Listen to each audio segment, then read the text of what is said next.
экинчисинде 20га жакын адам Аксай калктуу конушунун экинчи болжолунун карай багытында кабыл ал.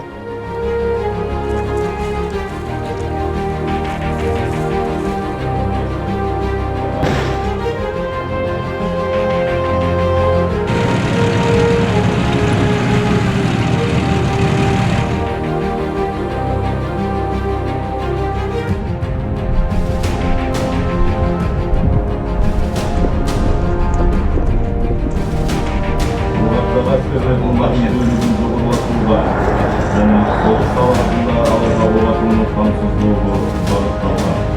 Ұшақ өңірдің ерекше міндеттерді атқарады. Оперативті